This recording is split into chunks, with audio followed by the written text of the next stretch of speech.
কিছু মনে করবেন না, যারা মদ আপনাদের এখানে কেউ খায় না তো ওই জন্য আমার ভয় লাগছে, মানে বলতে ভয় লাগছে, শেষে যেন মাঠটার খাই ওই জন্য ভয় লাগে। এই দিয়ে থাকুন, এখন আমি কিছু মনে করবেন না আপনারা, আমি একটা ছোট্ট কথা বলি, মন দিয়ে শুনবেন।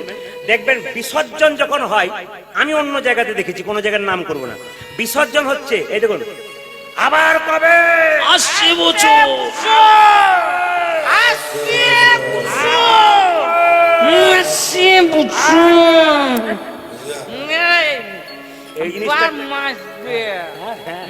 এই জিনিসটা সব জায়গায় দেখা যায়।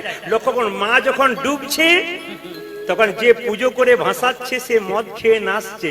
এক সময় কি দুর্গা কমিটির একটি ছেলে প্রতি বছর দুর্গা পুজো করে, ও যখন মা বিদায় হয় তখন খেয়ে, যখন মা যখন ডুবে তখন ও খুব পারে নাচে। একদিন ও নৌকাতে নদী পেরোচ্ছে, হঠাৎ নদীটাতে নৌকাটা ডুবু ডুবু, তখন ও নৌকা থেকে বলছে, মা বাঁচা, মা বাঁচা, তুই যখন, তোকে যখন বিসর্জন করি তখন কত আনন্দ করি, তুই বাঁচা মা, আমি ডুবছি বাঁচা। মা দুর্গা পারে এসে খুব ধেই ধেই করে নাচছে, তখন বলছে, মা আমি ডুবছি আর তুই নাচছিস? বলছে, যেদিন আমি ডুবছিলাম সেদিন তুই কি করছিলি? কি করছিস? সেদিন তুই খুব নেচেছিলি, তাই তুই আজকে ডুবছিস, তো আমি কি না নেচে থাকতে পারি? এই জন্য অপরাধ নেবেন না, সংসারে যিনি ভরা ডুবিতে ডুববেন, মা তখন ডাকবেন মাকে, মা আসবে না, যদি আসবে তাহলে নাচবে। ওই জন্য নিবেদন রইল সবার কাছে, হিন্দু সংস্কৃতিকে বজায় রাখার জন্যে, হিন্দু সনাতন ধর্মকে বজায় রাখার জন্যে, হিন্দু ধর্মকে রক্ষা করার জন্যে প্রত্যেকটি ব্যক্তির কাছে আমার নিবেদন রইল, এমন কিছু করবেন না যা দেখে অন্য মানুষ ছিছি করে, যা দেখলে আমাদের ধর্মটার প্রতি অন্যান্য মানুষের বিভৎস একটা ঘৃণিত হয়ে যায়। আমি একটা ছোট্ট কথা বলি, আমি লজ্জা লাগলো আমার, আমি পঞ্চমীর দিন থেকে গানে বেরিয়েছি, তার দুদিন আগে গান থেকে বাড়ি ফিরেছি। বাড়িতে যখন বসে আছি, আমার মেয়ে মোবাইলটা নিয়ে বসে আছে, বলছে, বাবা একটা জিনিস শোনো। বলে, কি? দেখতে পেলাম অসুর আর দুর্গার কথোপকথন হচ্ছে। কি হচ্ছে দেখুন। বললো, কি রে এটা? বলছে, এটা কার্টুন, বাচ্চাদের জন্য তৈরি করেছে। বললাম, কি কার্টুন তৈরি করেছে? মা দুর্গা বলছে, এই অসুর, বাজার থেকে আমার জন্য একটা চেরি কালারের নেল পালিশ আনিস তো, আমার 9 নম্বরে হাতের 3 নম্বর আঙুলের নখটা না একটু মুছে গেছে, দেবো, তখন চটে গেছে, তাই তুই একটা নেল পালিশ আনিস তো। অসুর বলছে, আমিও চটে গেছি, চ্যাংরামো পায়া।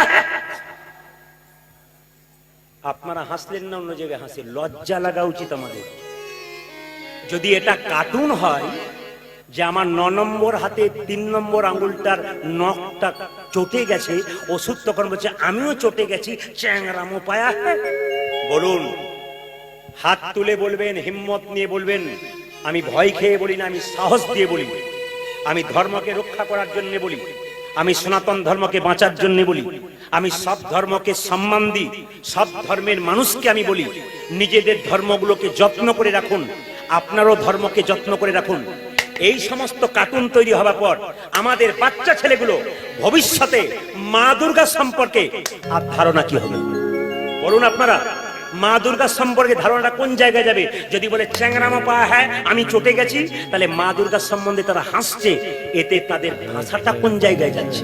প্রতিবাদ করুন। যদি প্রতিবাদ করতে না শেখেন, অন্যান্য ধর্মের মানুষ ধর্ম নিয়ে ঠাট্টা করে না, ধর্ম নিয়ে আর কি করে না, ধর্ম নিয়ে খারাপ খারাপ কথা বলে না। লজ্জা লাগে আমাদের, আমাদের হিন্দু সনাতন ধর্মের মানুষরা আমাদের ধর্মীয় ব্যাপারকে নিয়ে কার্টুন তৈরি করে।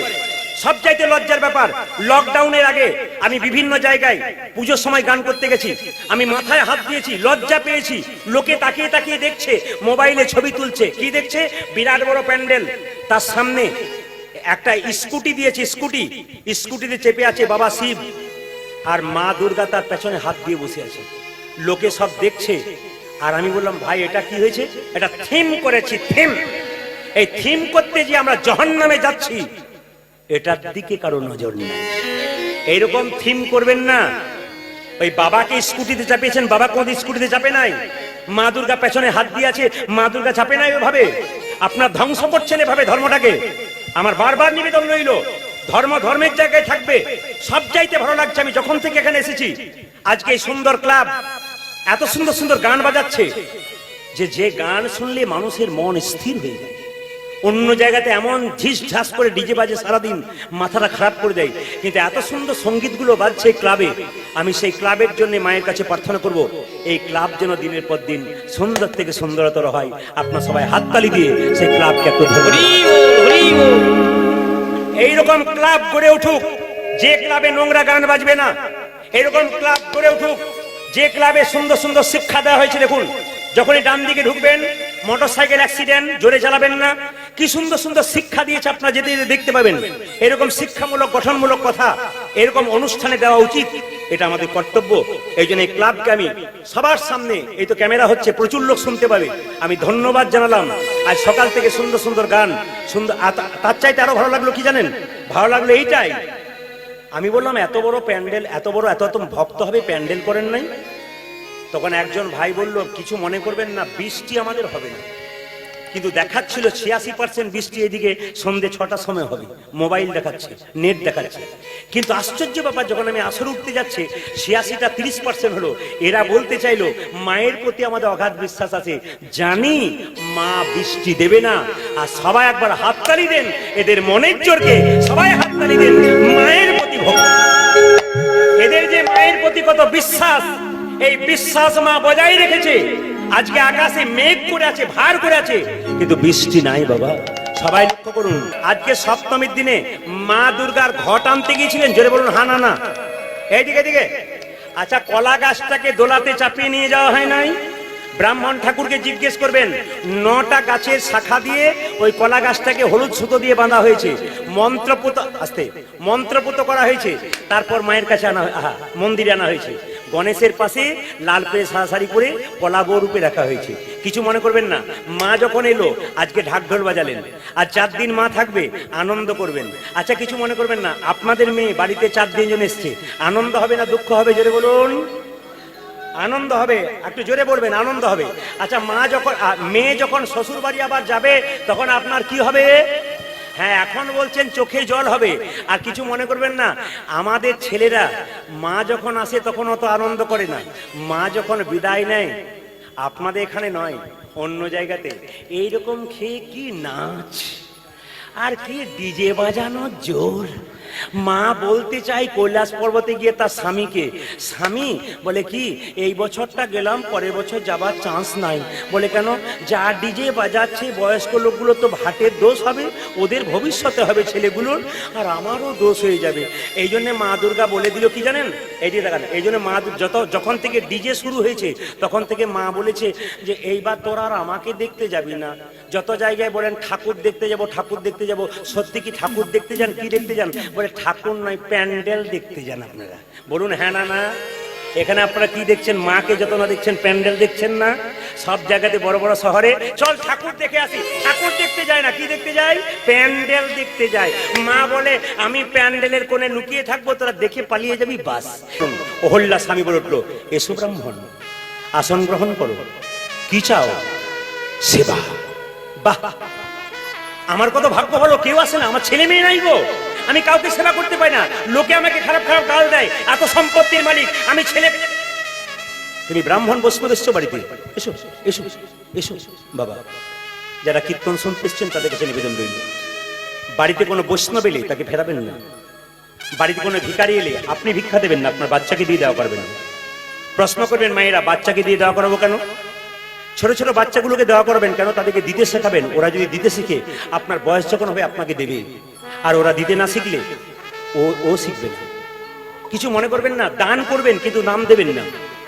যে কোনো জায়গায় দান করবেন, নাম দেবেন না। কিছু মনে করবেন না, একটা জায়গাতে আমি গান করতে গিয়েছিলাম, জায়গাটার নাম করবো না, সে তার বাবা মারা গেছে বলে তার বাবার নামে একটু পায়েস দিয়েছে হরিবাসরে, তো সে থাকে বাইরে আর হরিবাসরে গান হচ্ছে, তখন কমিটিকে ফোন করে বলছে আমার বাবার নামটা করলেন না কেন, আমার নামটা করলেন না কেন, আমি প্রসাদটা দিয়েছি। অহংকার। এই দানের কোনো দাম নাই। যদি কেউ কীর্তন করায় নিয়ে বলে গোটা টাকাটা আমি তোমাকে দিলাম আমার থেকে, ভুল করছেন আপনি।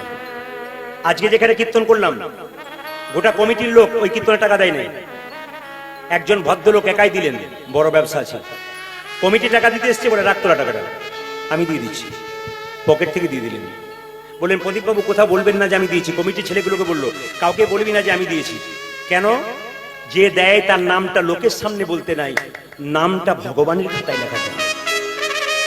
যারা আপনারা কীর্তন শুনতে এসছেন তারা দেখবেন আপনারা তারাপীঠ একচক্রধাম নিতাইয়ের বাড়ি যাবেন, নিতাই ধাম যাবেন, আপনারা দেখবেন ওখানে বিরাট ইস্কন মন্দির হয়েছে, তার পাশে একটা বিরাট মন্দির হচ্ছে, দেখবেন 10 কিলোমিটার দূর থেকে দেখা যায়। অবাক হবেন আপনারা, ট্রাক ট্রাক বালি, ট্রাক ট্রাক সিমেন্ট, ট্রাক ট্রাক ইট। আমি গান করতে গিয়ে জিজ্ঞেস করলাম একজনকে, দাদা এগুলো দিচ্ছে কে? কমিটির লোক বলে, কে যে দেয় নাম দেয় না। আমি চালাকি করে ড্রাইভারের কাছে গেলাম, দাদা এই যে এক গাড়ি সিমেন্ট দিয়েছে, এক ট্রাক কে দিয়েছে? তখন ড্রাইভারটা বলছে, বাবু বলেছে নাম বলবি না, নাম বললে অহংকার হবে, নাম যদি থাকে ভগবানের খাতায় থাকবে, ওই জায়গায় দেবো না। আপনাদের কাছে নিবেদন রইল বাবা, যে কোনো জায়গায় দান করুন, নাম দেবেন না, তাহলে আপনার অহংকার বেড়ে যাবে। আর যদি আপনি নাম দেবেন, অহংকার বেরোবে, নাম দিবেন না, আপনার প্রেম জন্মাবে। যেমন আমার পাশের বাড়িতে দুর্গা মন্দির আছে, তো একটা ছেলের মা মারা গেছে, তার নাম কি গো? রাজুবালা সরকার।